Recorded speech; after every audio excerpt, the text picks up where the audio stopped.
Hi, so what are you demonstrating today?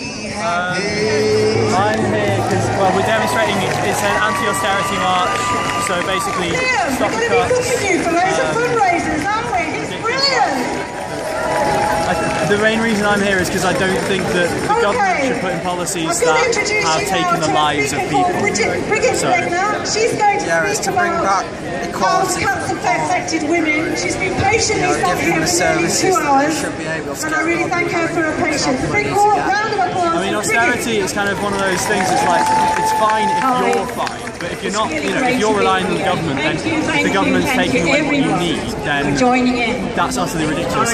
Society prospers when all of its parts prosper, not just when certain parts. I mean, admittedly, you know, they can say, okay, well, it helps like the top 75%, but if you're killing the bottom 25%, then that's just ridiculous. So are you involved in other protests or campaigning, or? Job losses. I can't be at the moment. Services. It's very specific. So you're at the university, or? Why? Sixth form. Because women and, are far more likely to be what do you think of today's protest then? part-time work, they are less likely to have a natural cushioning. As well, so it helps get the message across. They are more likely to live in poverty, and they very often depend I don't think anyone on in Manchester benefits feels like they've to been top up inconvenienced their low by it, so I wages, think that's the most important. and they need support. And how do you think people have reacted to the election result? Has that made a difference? Definitely. I think the disparity between the polls and what actually happened is probably the most shocking thing. I think people were kind of planning for a Labour government, and when, you know, regardless of whether the Labour government had gotten what we wanted or in whatever way it had happened, the fact that it was so different and everything, you know, no one planned for this, so it was just such a shock, you know. I think that's really increased like the reaction. Yeah, I think because everyone thought it'd be a coalition, so it kind of softened the impact of Tory cuts. It meant that when the Tories did get in power, the majority of people were more. Say what you will about the Dems, but they really did mediate last government. They really did stop the support network of their friends. How do you think we can win?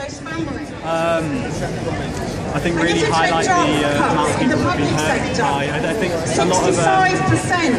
lot of Labour voters certainly were lost to UKIP. Working class voters lost to UKIP, and I think fighting against stuff like, you know, outside parties like that should be. So many have lost their jobs. Yeah, I think it's promoting kind of secularity, since if people aren't been voting for UKIP because they just don't like immigrants, then maybe would have had a stronger vote. It's about highlighting the problems in our society and kind of. But I've got a double whammy for you. Yeah. So what do you think of the response of the candidates for the Labour leadership? With schizophrenia. And she's just getting her life together. I'm upset that some domestic violence. Unfortunately, pulled out, but then again, I think it's probably a good thing if he was struggling with the leadership election for just Labour. So she's not entitled to legal aid. Who knows what? So she cannot pay. And do you think any of the ones who are currently running will be better? I think I'm quite fond of Beck Cooper. Her support centre is closing down. But I worry that she would be less likely to win an election. I think for me personally, it's a choice between who I imagine would be more likely to win an election and who I think represents my views personally. Yeah, I think there are no ideal candidates for Labour, but there's certainly some that. There's a lot of very strong candidates, obviously perfect. I'm sure whoever does get it will completely rise to it. I think I'd be fairly happy with any of the ones that certainly are not supposed to be sanctioned when they have to leave a job because of childcare problems.